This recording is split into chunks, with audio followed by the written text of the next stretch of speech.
이길 수 없다라는 말이 있습니다. 한 번 더 들어보시겠습니까? 재능은 열정을 이길 수 없고 열정은 간절함을 이길 수 없다라는 말이 있습니다. 이 말은 결국 이런 뜻이죠. 재능 중요합니다. 그러나 재능보다 중요한 것은 열정이 있어야 된다는 겁니다. 그리고 열정 중요합니다. 그러나 간절함이 더 중요하다라는 말의 뜻인 겁니다. 우리가 세상을 살면서 어떤 일을 하든지 간에 열정을 가지는 일은 굉장히 중요합니다. 물론 우리의 신앙생활에도 예외는 아닙니다. 우리가 신앙생활을 잘하기 위해서 열정이 필요하지요. 그러나 열정만 필요한 게 아닙니다. 간절함이 필요하고 갈급한 마음이 반드시 필요한 겁니다. 우리가 신앙생활을 할 때 간절한 마음을 가지고 한다면 우리의 신앙은 올바른 신앙이 될 수 있고 우리의 신앙은 성장할 수 있으며 우리의 신앙 안에 하나님이 베푸시는 것들로 인한 부요함이 있기 때문입니다. 그렇기 때문에 우리가 신앙생활을 하면서 가장 중요한 것이 있다면 그것은 간절함을 가지는 일이다 라고 말할 수 있는 겁니다.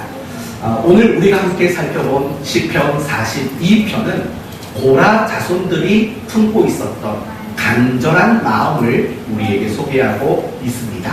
그러므로 오늘 말씀을 통해서 우리가 간절함을 가지는 일들이 왜 중요하며 그 간절한 마음은 어떻게 회복할 수 있는가를 확인함으로 여러분의 매일의 신앙생활 속에 간절함이 사라지는 일이 없는 간절함으로 신앙생활을 할 수 있는 여러분이 될 수 있기를 바랍니다.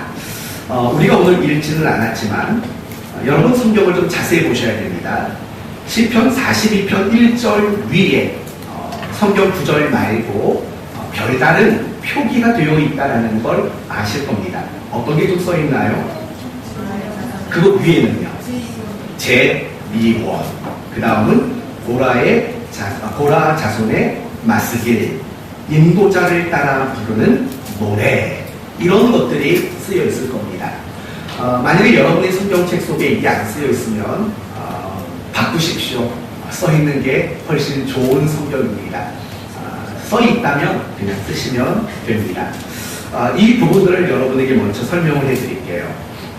제2권이라고 써 있죠. 그게 무슨 말이냐면 시편은 총 150개의 시로 구성되어 있습니다. 그리고 그 150개의 시들을 5권으로 묶어놨다는 겁니다.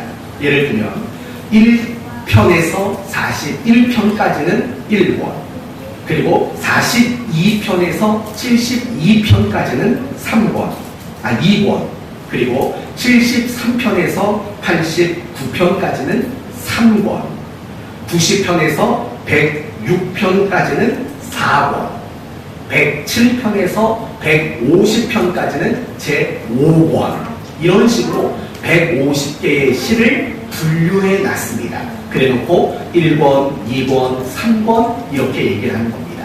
그러니까 오늘 본문은 시편의 몇 번째 권이 되는 겁니까? 제2권에 해당되는 내용이라는 겁니다. 또 시편에는 굉장히 많은 저자들이 있습니다. 가장 많이 등장하는 시편의 저자는 누굴까요? 다윗이겠죠. 그 다음은 솔로몬, 아사, 헤만, 그리고 고라 자손들, 그리고 때로는 무명의 저자들이 시편을 기록한 겁니다. 바로 오늘 본문을 보면 이 시편 42편을 쓴 사람들이 고라 자손이다 이렇게 언급되고 있는 겁니다. 또 한 가지, 이 시들이 기록된 목적도 사실은 여러 가지입니다. 하나님을 찬양하기 위해서 기록한 찬양시가 있고요. 하나님께 감사를 고백하기 위한 감사의 시도 있습니다. 그리고 자신의 죄를 탄식하는 탄식의 시가 있습니다. 그리고 어떤 신앙상의 교훈을 위해서 쓰여진 시도 있습니다. 그걸 마스길이라고 이야기를 하는 겁니다. 그러니까 결국 시편 42편 오늘 본문을 정리하면 이렇게 됩니다.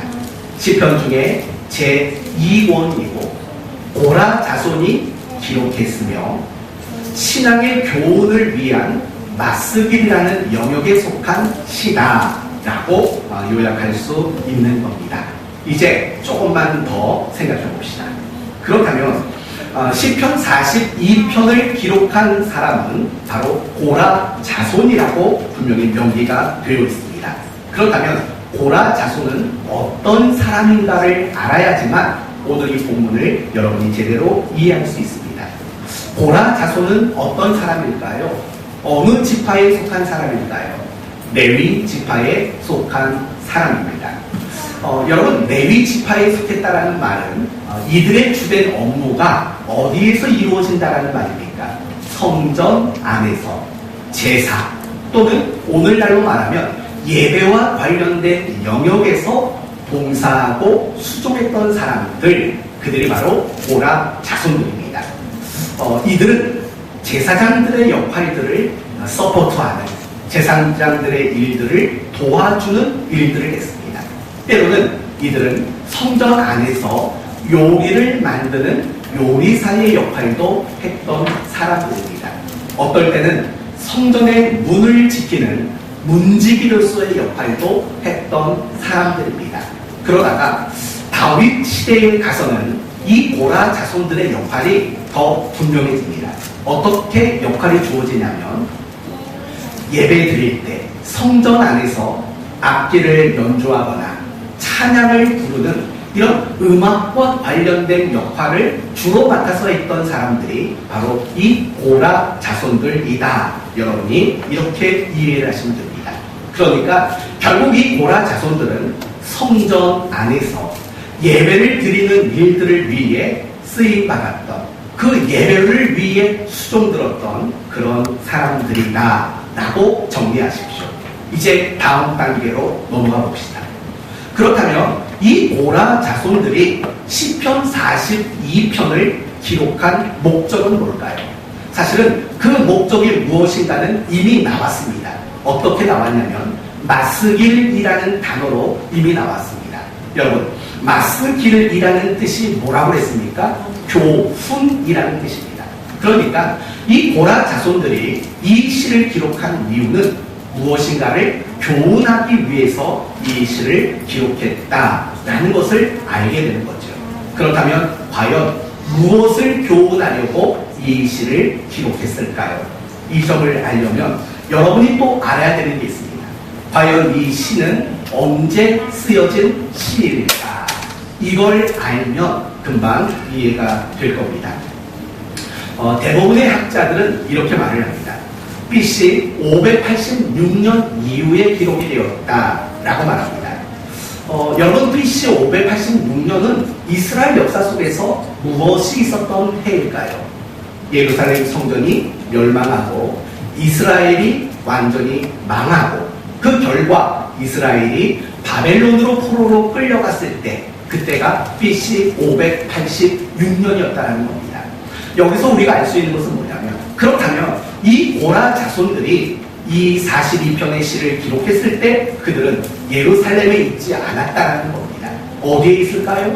바벨론 나라에 포로로 끌려간 상태에서 이 시를 기록했다는 겁니다.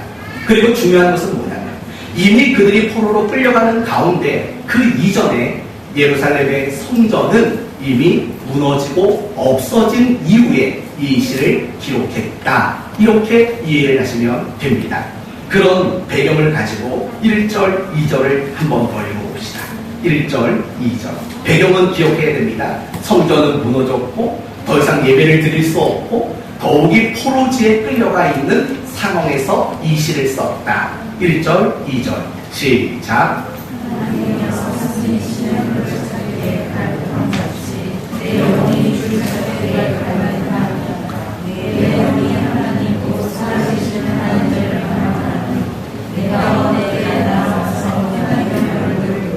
이런 말이겠죠. 성전이 무너졌습니다. 우리는 포로로 끌려갔습니다. 더 이상 하나님 앞에 예배 드리는 일을 할 수 없습니다. 정말 예배를 간절히 드리고 싶지만 예배 드릴 수 없습니다. 라는 탄식이 바로 1절과 2절이라는 겁니다.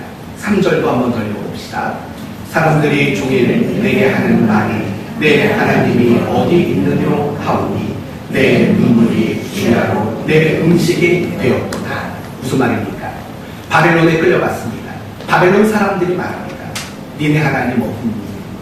너희가 말하는 그 하나님은 도대체 살아계시나 하니? 그렇다면 너희들이 왜 여기 끌려왔겠니? 그렇다면 성전은 왜 무너졌겠니? 라고 이스라엘 사람들을, 이 고라 자손들을 조롱하고 있다라는 겁니다. 4절 한번 읽어봅시다. 내가 전에 성의를 지키는 무리와 동행하여 기쁨과 감사의 소리를 내며 그들을 하나님의 집으로 인도하였더니 이제 이 일을 기억하고 내 마음이 상하는 도다. 무슨 말입니까? 예전에 성전에서 예배를 위해 수종을 들고 예배를 드렸던 그때를 회상했다는 겁니다. 그런데 그러한 회상이 도리어 그들의 마음을 아프게 만들었다라고 이야기를 합니다. 그러면서 마지막 5절 내 영혼아 내가 어찌하여 낙심하며 어찌하여 내 속에서 불안해하는가. 너는 하나님께 소망을 두라. 그가 나타나 도우심으로 말미암아 내가 여전히 찬송하리로다. 아멘. 무슨 말이죠? 지금은 예배할 수 없고 도리어 하나님이 어딨냐고 조롱받으며 눈물을 삼켜야 하는 절망스러운 상황이지만 하나님을 바라보겠다는 겁니다. 왜냐하면 다시 하나님이 우리로 하여금 예배하도록 만들어 주실 것을 나는 믿기 때문이다 라고 이야기하고 있는 겁니다. 그러니까 결국 이 고라 자손들이 무엇을 탄식하는 거냐면 내가 예전에 정말 하나님 앞에 예배드렸던 그 예배를 그리워하면서 그 예배를 더 이상 드릴 수 없는 것을 탄식하고 있는 겁니다. 그러면서 마음속으로 무엇을 기대하고 있냐면 다시 하나님 앞에 나가서 그 하나님 앞에 간절히 예배 드리는 날이 올 것이다 라는 것을 소망하는 그런 시가 바로 시편 42편이라는 겁니다. 이제 확인해 봅시다. 과연 이 고라 자손이 이 시편 42편을 기록한 이유는 과연 뭘까요? 두 가지 이유가 있습니다. 함께 바벨론으로 끌려간 사람들, 그들에게 위로와 격려를 주기 위함이라는 겁니다. 이런 말이죠. 하나님은 우리를 버리지 않았다. 하나님은 우리를 다시 성전에 있던 자리로 돌아가게 할 것이고 그곳에서 우리의 예배를 받아주실 것이다 라고 함께 끌려가는 사람들, 정말 그들에게 위로와 격려를 주기 위해서 이 시가 기록되었습니다. 그리고 두 번째 이유가 있습니다. 그것은 이런 이유이죠. 후대 사람들, 이제 바벨론 포로가 끝나고 돌아가 살아갈 후대를 위해서 이 시가 기록된 겁니다. 어떤 의미로 교훈할까요? 이런 거죠. 너희는 하나님께 간절한 마음을 가지고 예배 드려야 한다 라고 교훈하는 것, 그것이 이 시의 목적이라는 겁니다. 왜냐하면 그들이 바벨론 땅으로 끌려간 이유가 하나님께 예배하는 예배가 간절과 진실함의 예배가 아니라 형식과 의식에 치우친 예배였고 그들이 하나님을 향한 그 신앙은 진실과 갈급함이 아니라 하나의 그냥 형식에 불과한 신앙이었기 때문이라는 것을 알았기 때문입니다. 다시 말하면 하나님이 그들을 바벨론으로 이끌어간 이유가 하나님께 간절함을 가지도록 만들기 위한 목적이었다는 것을 지금 후대 사람들에게 교훈하는 것, 그것을 목적으로 이 42편이 기록되고 있다는 겁니다. 이제 여러분에게 묻습니다. 여러분은 1절의 말씀, 사슴이 시냇물을 찾아 갈급히 헤매인 것 같이 내 영혼이 주를 찾기에 갈급하나이다. 이런 갈급함과 이런 간절한 마음을 여러분은 가지고 계십니까? 여러분이 오늘 예배하는 이 자리가, 지금 이 순간이 정말 간절함이 묻어있는 예배를 드리고 있는지를 생각해 보셔야 합니다. 더 나아가서 여러분이 하나님을 향해서 늘 이런 간절함을 가지고 있는지도 확인해야 합니다. 여러분의 신앙생활 속에는 간절함이 있습니까? 우리가 신앙생활을 하는 가운데 많은 일을 합니다. 성경도 읽습니다. 예배에도 참석합니다. 기도도 합니다. 봉사도 합니다. 그 밖에 순종도 합니다. 그러한 모든 신앙의 행위 가운데 나는 간절한 마음이 있는가? 이것을 여러분은 반드시 점검해 봐야 합니다. 사랑하는 성도 여러분, 어떻습니까? 신자된 여러분의 마음 속에는 정말 간절한 마음이 늘 자리하고 있으십니까? 만약에 없다면 여러분은 그 간절한 마음을 빨리 회복하셔야 합니다. 왠 줄 아십니까? 이 고라 자손들이 결국 바벨론에 끌려가서 깨달은 게 뭡니까? 우리가 하나님께 예배드릴 때, 우리가 하나님을 찾을 때 그 간절함을 잃어버렸더니 하나님이 그 간절함을 회복시키고 깨닫게 하기 위해서 우리를 이곳에 보냈도다라고 그들이 말하고 있기 때문입니다. 사랑하는 성도 여러분, 우리의 신앙생활 속에서 간절함은 너무 중요합니다. 그렇기 때문에 간절함이 없는 순간이 사실은 한순간도 있어서는 안 되는 겁니다. 항상 우리의 마음은 간절해야 된다는 사실을 여러분이 꼭 잊지 말기 바랍니다. 그렇다면 어쩌면 여러분은 저에게 이렇게 반문하고 싶을지 모릅니다. 목사님, 굳이 신앙생활 하는데 간절하기까지 할 필요가 있습니까? 라고 물으시고 싶으실 겁니다. 당연합니다. 여러분의 신앙생활은 반드시 간절해야 합니다. 왜냐하면 중요하기 때문입니다. 그렇다면 우리가 간절함을 가지는 일이 어떤 측면에서 중요한지 여러분에게 오늘 세 가지로 말씀을 드리려고 합니다. 첫 번째, 간절함은 내 안에 믿음이 있다라는 것과 믿음의 수준이 어느 정도라는 것을 증명하는 근거가 되기 때문입니다. 다시 말합니다. 간절함이란 내게 믿음이 있다라는 증명이며 내 믿음의 수준과 내 믿음의 상태가 어떠한가를 보여주는 중요한 근거가 되기 때문이라는 겁니다. 이 점을 마가복음 10장에 나오는 맹인 바디메오의 이야기로 여러분에게 말씀을 드려봅시다. 여리고라는 지역에 바디메오라는 맹인이 살았습니다. 앞을 보지 못하는 사람입니다. 이 사람은 오로지 구걸에서 먹고 사는 사람입니다. 그런데 갑자기 사람들이 뭔가를 심각하게 이야기하는 말소리가 들린 겁니다. 그러다 묻습니다. 도대체 무슨 일 때문에 사람들이 수군덕거리느냐? 그러자 사람들은 이렇게 말합니다. 예수님이 지나가고 계신다. 그러자 이 맹인 바리메오는 이렇게 말합니다. 다윗의 자손 예수여 나를 불쌍히 여기소서라고 큰 소리를 외칩니다. 그러자 사람들은 부정을 합니다. 조용하지 못해? 너가 나설 곳이 아니야. 야단을 칩니다. 그런데 그런 꾸중과 그런 야단을 맞으면서도 바디메오는 더 큰 소리로 다윗의 자손이여 나를 불쌍히 여기소서라고 간절히 외칩니다. 그때 예수님이 바디메오를 부르고 이렇게 말합니다. 내 소원이 무엇이냐? 바디메오가 말합니다. 눈을 뜨기 원합니다. 그러자 예수님은 바디메오에게 이렇게 말합니다. 내 믿음이 너를 구원하였도다. 이 대목이 아주 중요한 겁니다. 여러분에게 한번 물어봅시다. 예수님은 분명히 바디메오에게 네 믿음이 너를 구원했다고 말합니다. 믿음이 있다고 말했습니다. 그러면 여러분에게 묻는 건 이겁니다.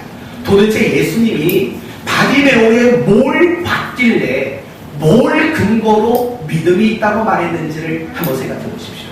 과연 뭘까요? 도대체 뭘 봐서 믿음이 있다고 말한 걸까요? 혹시 이걸까요?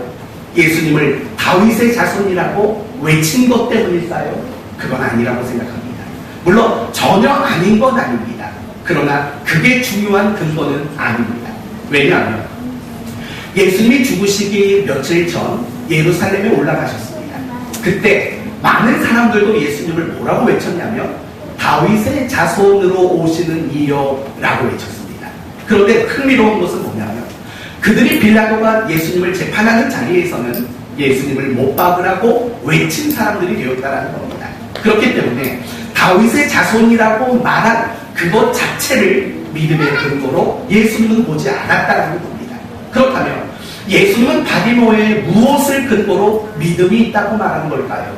그것은 그의 간절함, 그의 갈급함, 그걸 보고 믿음이 있노라 라고 예수님은 여겨주셨다는 것입니다. 여기서 우리는 정말 중요한 한 가지를 배울 수 있습니다. 믿음은 눈에 보이지 않습니다.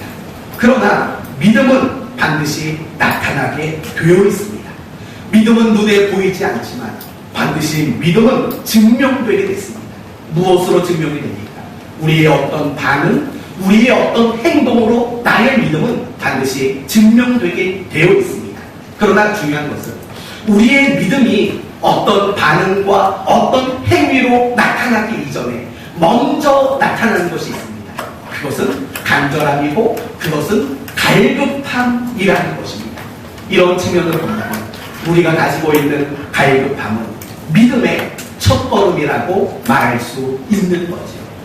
우리가 예수님을 믿을 때 사실은 우리 안에 예수님께 대한 간절함이 있었던 겁니다. 왜 그렇습니까? 우리는 죄인이고 우리의 죄를 용서하실 분은 오로지 예수 그리스도밖에 없기 때문입니다. 그런 예수님의 사죄의 은혜, 그것을 알기 때문에 예수님께 대한 간절함이 우리의 믿음의 첫 걸음으로 등장하게 되는 겁니다. 그 다음은 믿기 때문에 하게 되는 다양한 반응과 다양한 행위들이 등장하게 되는 거죠. 바로 그 부분을 잊지 마십시오. 믿음이란 간절함으로 항상 시작되는 겁니다. 그렇기 때문에 내 신앙을 점검하는 정말 중요한 기준은 뭐냐면 내 마음속에 간절함이 있는가, 내 마음속에 갈급함이 있는가, 이 부분은 우리 자신의 신앙을 점검하는 데 있어서 굉장히 중요한 근거가 될 수 있다는 겁니다. 조금 더 세부적으로 말하면 이런 거죠. 내가 예배드리는 이 예배의 시간에 나는 간절한 마음을 가지고 예배를 드리는가, 나는 정말 하나님께 기도할 때 간절한 마음으로 기도하는가, 나는 성경을 읽을 때 간절함으로 성경을 읽고 있는가, 그런 간절함을 근거로 나의 신앙을 점검한다면 그것은 정확한 점검이 될 수 있다는 겁니다. 결국 간절함이다, 내가 믿음이 있다는 근거가 되는 겁니다. 결국 간절함이란 내 믿음의 상태가 어떠한가를 보여주는 겁니다. 결국 간절함이란 나의 신앙의 수준이 어느 정도 수준인가를 보여주는 것, 그게 바로 간절함이기 때문에 그리스도인들에게 있어서 간절함은 너무나도 중요한 내용이 될 수밖에 없습니다. 두 번째, 간절함이 중요한 이유는 간절함이 우리의 믿음을 성장시키기 때문입니다. 이거 단계를 구별해야 돼요. 첫 번째로 중요했던 이유는 믿음이 있다라는 걸 증명하는 근거로 간절함이 중요하다고 했고, 두 번째는 그 믿음을 성장시키는 원동력으로서 간절함은 중요하다라는 부분인 겁니다. 여러분이 제게 제일 듣기 싫어하는 말 중에 하나가 이런 걸 겁니다. 여러분은 신앙생활을 몇 년 하셨습니까? 이 말이 어쩌면 여러분은 제일 듣기 싫은 말일 수도 있습니다. 근데 어쩔 수 없죠. 또 물어봐야죠. 여러분은 신앙생활을 몇 년 하셨습니까? 또 하나 물어봅시다. 여러분이 신앙생활을 한 연수만큼 여러분은 성장하셨습니까? 라는 질문입니다. 첫 번째 질문은 거리낌 없이 대답할 수 있겠죠. 전 5년 했습니다. 전 10년 했습니다. 라고 대답할 겁니다. 그렇다면 여러분이 5년을 했던 10년을 했던 아니면 20년 아니면 그 이상을 했던지 간에 여러분이 신앙생활을 한 것만큼 신앙은 성장하셨습니까? 믿음은 성장하셨습니까? 물론 그런 분도 있고 그렇지 않은 분들도 분명히 있을 겁니다. 성경대로 말한다면 먼저 된 자가 나중 되고 나중 된 자가 먼저 되는 일들이 분명히 있는 겁니다. 신앙의 연수대로 되어지는 것은 아니라는 게 분명한 겁니다. 그렇다면 이제 고민할 건 이겁니다. 아니, 나는 신앙생활을 누구보다도 더 많이 했는데 왜 내 믿음은 자라지 않았을까? 신앙의 연수만큼 나의 신앙이 성장하지 않은 이유는 무엇일까? 여러분의 대답은 뭘까요? 혹시 이런 대답이실 겁니까? 열심히 안 했기 때문에 라고 말씀하시겠습니까? 사실은 그거에 대한 대답도 맞을 수도 있고 틀릴 수도 있다는 겁니다. 이제 제가 여러분에게 반문해 보도록 하겠습니다. 똑같이 했다면 어떻게 할 겁니까? 똑같은 연수만큼 신앙생활을 했고, 똑같은 숫자의 예배에 참석했고, 똑같은 성경의 장수를 읽었고, 똑같은 시간 기도했다고 생각해 보십시다. 그렇다면 똑같이 했으면 신앙생활의 수준은, 믿음의 수준은 똑같을까요? 사실은 그것도 올바른 말은 아닙니다. 예를 들어 봅시다. 구약 성경을 보면 이스라엘 백성들이 가나안 땅을 정탐하는 내용이 나옵니다. 몇 명이 가서 정탐을 합니까? 12명이 가서 정탐을 합니다. 그들이 간 곳은 모두 똑같습니다. 그들이 본 것도 똑같습니다. 그들이 가지고 온 과일도 똑같은 과일들이었습니다. 그러나 똑같은 것을 보고 똑같은 곳에 가고 똑같은 시간에 있었던 그들이지만 신앙이 다 똑같았습니까? 아닙니다. 10명은 악평과 불평을 하는 신앙의 수준이었고, 오로지 2사람만 하나님께 감사와 믿음을 고백하는 신앙의 수준에 있었다는 것을 보게 됩니다. 그거 이상하지 않습니까? 아니, 똑같은 시간, 똑같은 곳에서 똑같은 일을 했습니다. 왜 신앙의 수준이 달라졌을까요? 또 하나 얘기해 봅시다. 예수님에게는 제자가 몇 명이 있었습니까? 12명이 있었습니다. 그들은 똑같이 3년 동안 예수님과 함께 동거동락했습니다. 예수님의 가르침을 함께 받았고, 예수님이 기적을 일으키는 자리에 함께 있었습니다. 그렇다면 그 12명은 모두가 신앙이 똑같았어야 합니다. 그러나 우리는 압니다. 그들의 신앙이 다 똑같지만은 않았다라는 사실을 우리는 압니다. 다 신앙의 수준이 달랐습니다. 과연 그것을 여러분은 무엇으로 설명할 수 있겠습니까? 우리는 늘 그렇게 생각합니다. 열심히 안 했으니까 신앙이 안 자라겠지 라고만 말합니다. 열심의 문제만은 아닙니다. 똑같은 상황, 똑같은 조건임에도 불구하고 신앙의 차이가 나는 이유는 열심의 문제가 아니라 간절함의 문제라는 사실을 우리는 배워야 한다는 겁니다. 학교에서 공부하는 학생들 입장에서 얘기를 해봅시다. 학생들은 똑같은 학교를 다닙니다. 똑같은 교실에 있습니다. 똑같은 교과서를 씁니다. 똑같은 선생님에게 배웁니다. 똑같은 환경입니다. 같은 조건입니다. 그렇다면 생각해 보세요. 그러면 그 똑같은 환경과 똑같은 조건에 있는 그들은 학업 성적이 똑같아야 합니다. 그러나 어디 그렇습니까? 어떤 아이는 공부를 잘하지만 어떤 아이는 공부를 못합니다. 그게 단지 IQ 차이만의 문제겠습니까? 머리 재능만의 문제겠습니까? 머리 좋다고 다 공부 잘하는 거 아닙니다. 머리 나쁘다고 다 공부 못하는 거 아닙니다. 도대체 무엇이 그들의 차이를 만들었습니까? 그건 결국 공부에 대한 간절함, 필요성에 대한 문제 아니겠습니까? 오늘 이 자리도 마찬가지입니다. 오늘 이 자리에도 다 같은 조건 안에 예배를 드리는 분이 계십니다. 왜냐하면 똑같은 공간이고, 똑같은 목사에게 설교를 듣고, 똑같은 본문에, 똑같은 제목에, 똑같은 내용을 여러분은 듣고 있습니다. 그러나 어떤 사람들은 똑같은 이 예배지만 은혜를 받고 신앙의 유익을 얻는 사람도 이 자리에 있습니다. 그러나 어떤 분들은 이 예배 시간에 아무런 유익을 얻지 못하고 도리어 지루하고 오늘 메뉴가 뭔가, 오늘 밥을 많이 먹을 수 있는 반찬일까, 여기에만 마음이 쏟아지는 그런 분들도 왜 없겠습니까? 똑같은 환경이지 않습니까? 제가 뭐 어떤 사람에게는 다른 말하고 어떤 사람에게는 안 하는 말을 하고 제가 뭐 그러는 거 아니지 않습니까? 그런데 왜 신앙의 유익의 차이가 나는 이유는 뭡니까? 결국 그 차이는 간절함의 차이라고밖에는 설명할 수 없다는 것입니다. 바로 그거지요. 내가 신앙의 연수만큼 나의 신앙에 성장하지 않는 이유는 간단합니다. 간절함이 없는 연수를 늘려왔기 때문입니다. 간절함이 없는 예배를 많이 드려왔기 때문이라는 겁니다. 반대로 신앙의 연수는 얼마 되지 않지만 정말 믿음이 성장하는 사람들은 도대체 뭡니까? 그들에게는 간절함이 있기 때문이라는 겁니다. 바로 이 부분이 중요한 겁니다. 그렇다면 여러분은 이렇게 물으셔야 합니다.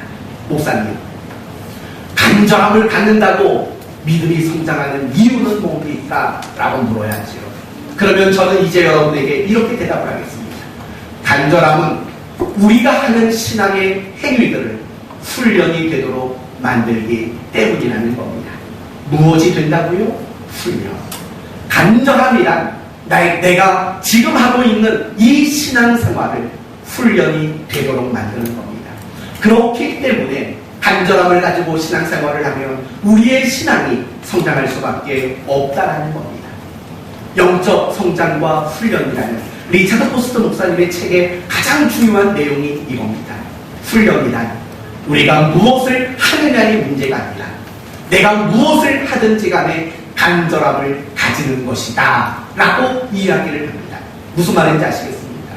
우리가 간절함 없이 예배의 자리에 앉아 있어도 이게 여러분에게 훈련이 되지 않아요. 간절함이 없이 성경을 봐도 그건 여러분에게 훈련이 되지 않아요. 그러나 이렇게 생각해 보세요. 여러분이 예배를 드리고 무엇을 하든지 간에 내가 봉사의 일을 하든지 간에 간절함을 가지고 그 일을 하게 된다면 그때에는 그게 훈련이 된다는 겁니다. 그렇기 때문에 우리의 신앙은 성장할 수밖에 없다는 겁니다. 많은 사람들은 이런 말을 합니다. 신앙의 훈련을 받아야 돼요. 맞는 말이죠. 이 자리에 있는 여러분 모두는 신앙의 훈련을 받아야 됩니다. 그런데 사람들이 오해하는 게 있습니다. 신앙의 훈련이라는 것을 이렇게 생각합니다. 교회에서 진행하는 어떤 프로그램, 양육 프로그램, 사역 프로그램, 훈련 프로그램 이런 거에 참여하는 것을 훈련이라고 생각합니다. 아닙니다. 그것 자체가 훈련이 될 수 없습니다. 참다운 훈련이 되려면 그 속에 뭘 담아내야 되냐면 간절함이라는 것을 담아내야 합니다. 간절함을 가지고 성경 공부에 참석하면 훈련이 되는 겁니다. 간절함을 가지고 전도 특공대 훈련을 받으면 그게 훈련이 되는 겁니다.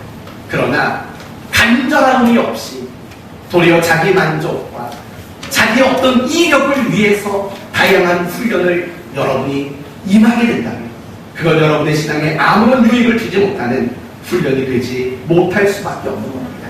그러므로 성도 여러분 기억하셔야 합니다. 여러분의 신앙이 성장하는 것, 여러분의 믿음이 자라는 것 간절함을 가지는 만큼 된다는 사실을 여러분은 아셔야 하는 겁니다. 제가 지금까지 어디까지 얘기했습니까?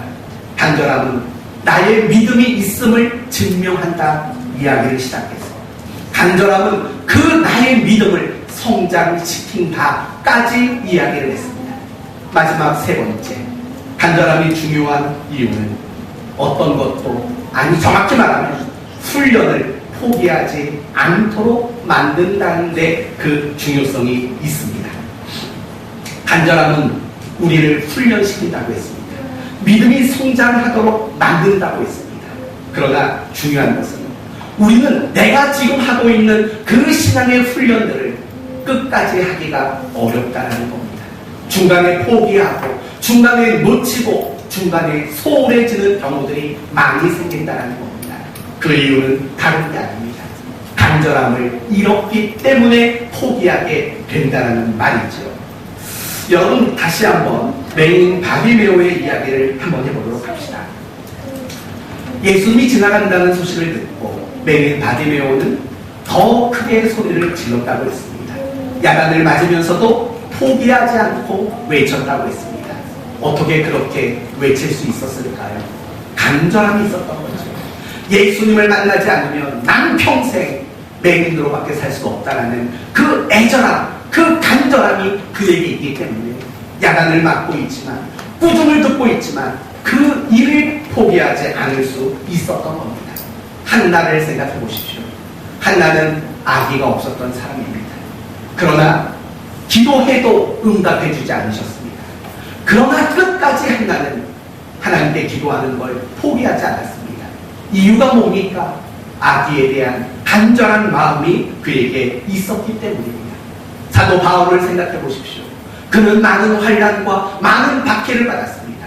그러나 복음을 전하는 일을 포기하지 않았습니다. 이유가 뭔지 아십니까? 사람을 구원하고자 하는 간절한 마음이 그에게 있었기 때문입니다. 예수님을 생각해 봅시다. 예수님도 정말 많은 고난을 당하셨고 십자가를 짊어졌습니다. 그러나 그 십자가의 길을 포기하지 않았습니다. 이유가 뭘까요? 우리를 구원하고자 하는 간절함이 예수님에게 있기 때문이었습니다. 그러나 반대로 간절함을 잃어버리면 너무 쉽게 포기하게 되는 겁니다. 한 부자 청년이 있었습니다. 어느 날 예수님에게 찾아와서 요로코롬 이렇게 말을 했습니다. 왜 요로코롬이라는 말이 나왔는지 몰라요. 이렇게 말했죠. 예수님, 내가 당신의 제자가 되고 싶습니다. 그러자 예수님이 환영을 했습니다. 그리고 이렇게 말합니다. 그래, 그러면 네 재산을 팔아서 가난한 사람들에게 나누어주고 제자가 되렴 이라고 말했습니다. 이 말을 듣고 부자 청년은 어떻게 했냐면 그냥 돌아가 버렸다고 말합니다. 무슨 말인지 아세요? 제자가 되고 싶은 마음은 있지만 간절하진 않았던 거예요. 내 많은 재산을 팔면서까지 제자가 되고 싶은 간절함은 없었던 거지요. 그래서 제자가 되고자 하는 그 간절함을 그는 포기하고 말았습니다. 출애굽한 이스라엘 백성들을 생각해 보세요. 마실 물이 없다, 먹을 양식이 없다. 때때로 그들은 광야에서 애굽으로 돌아가자라고 말을 했습니다. 왜 그랬을까요? 하나님 백성으로 사는 것에 대한 간절함이 없고 가나안 땅에 대한 간절함이 없었기 때문 아니겠습니까? 이제 우리 얘기 한번 해보도록 합시다. 우리는 신앙생활을 하다 보면 다양한 결심을 합니다. 다양한 다짐을 합니다. 그래, 내가 이제 예배생활 잘해야지. 내가 매일 성경 읽어야지. 내가 매일 기도해야지. 내가 열심히 감사하는 마음으로 봉사해야지. 그 밖에도 여러분은 다양한 결심과 다양한 다짐을 합니다. 그런데 그러한 다짐과 결심들이 너무 쉽게 무너지고 포기될 때가 있습니다. 왠 줄 아십니까? 간절하지 않기 때문입니다.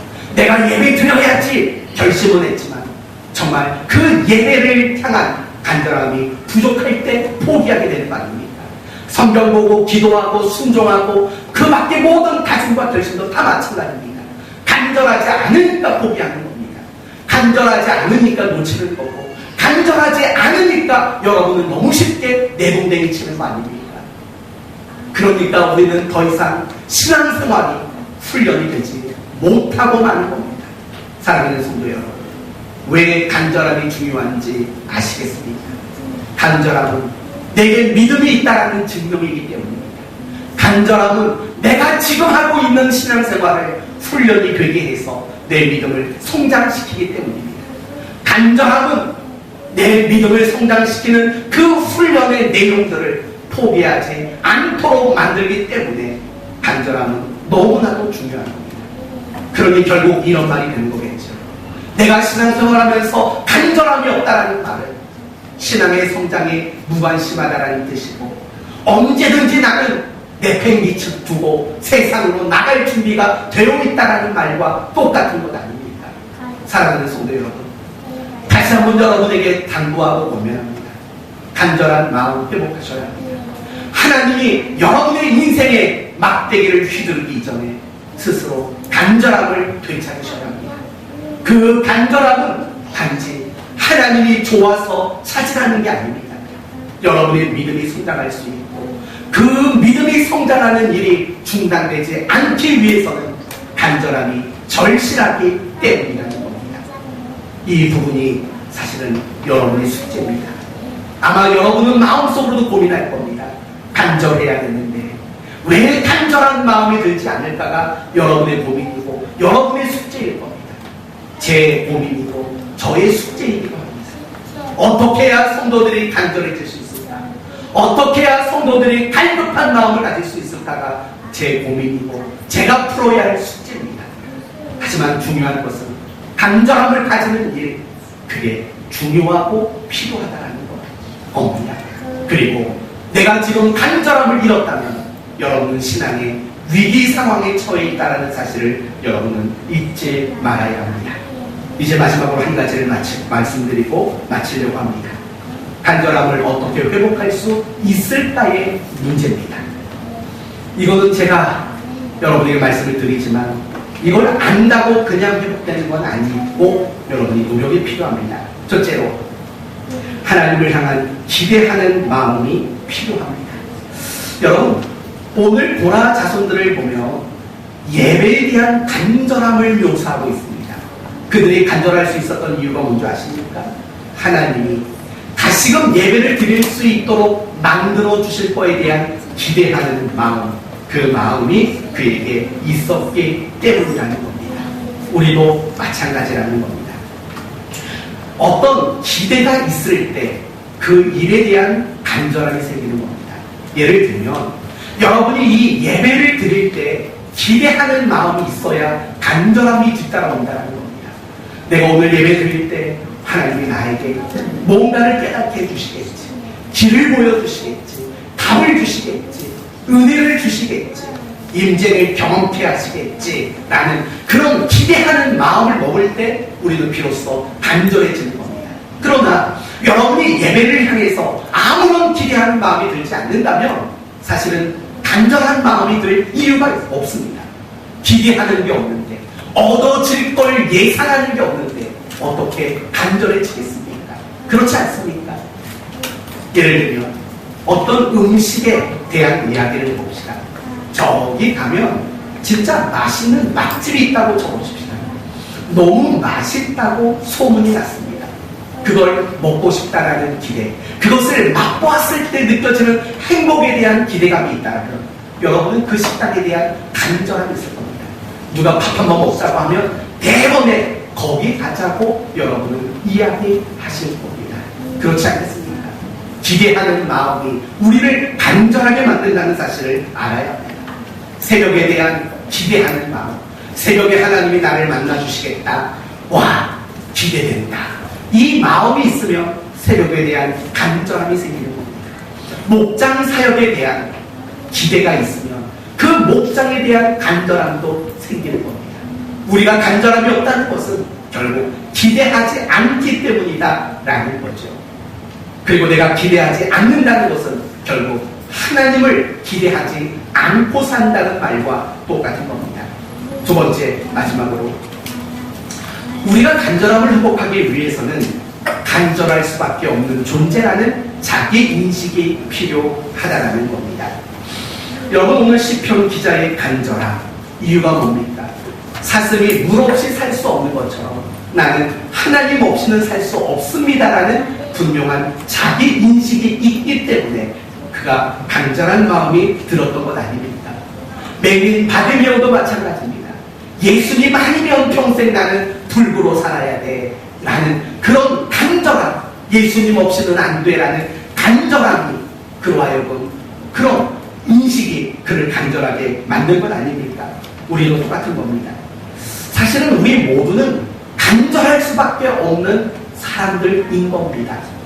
겉으로 보기에는 참 예뻐 보이고 대단해 보이고 유능해 보이지만 사실은 이 가운데 하나님 앞에 간절하지 않아도 되는 사람은 아무도 없습니다. 팔복대로 말한다면 우리 모두는 가난한 자입니다. 우리 모두는 애통할 수밖에 없는 자들입니다. 우리 모두는 줄이고 목마른 자들입니다. 하나님 없이는 살 수 없는 자들입니다. 그런 분명한 자기 인식이 있어야 하나님께 간절한 마음을 우리는 가질 수 있습니다. 그러나 웬걸입니까? 우리는 스스로를 꽤 괜찮은 사람이라고 생각합니다. 때로는 하나님이 없어도 살 법하다라고 우리는 착각을 합니다. 그래서 하나님께 간절한 마음이 들지 않는 겁니다. 왜 하나님이 우리의 삶에 몽둥이를 드실 줄 아십니까? 바로 그것입니다. 넌 간절할 수밖에 없는 사람이야. 착각하지 마, 오해하지 마 라고 우리를 깨우치기 위해 우리에게 인생의 몽둥이를 드신다는 것도 우리는 알아야 합니다. 이제 말씀을 마치겠습니다. 우리가 신앙생활을 할 때 열심을 가지는 일이 중요합니다. 그러나 열심보다 중요한 것은 간절함을 가지는 일입니다. 왜냐하면 그 간절함이 우리에게 믿음이 있다는 것을 증명하는 것이고 우리의 믿음을 더욱더 성장시키는 훈련이 되도록 만드는 것이고 우리의 신앙을 성장시키는 훈련을 포기하지 않도록 만드는 원천이 결국 간절함, 갈급함이기 때문입니다. 그러므로 이제 기대하는 마음들을 좀 만들어 가십시오. 하나님 없이는 살 수 없다라는 분명한 자기 인식을 가지고 살아가십시오. 그래서 간절함을 회복하는 여러분 모두가 되기를 바랍니다. 그래서 간절한 사람들만 마실 수 있는 은혜의 신의 물을 마시는 여러분 모두가 되시기를 예수님의 이름으로 축원드립니다. 아멘. 기도합시다. 하나님 감사합니다. 오늘 간절함에 대해서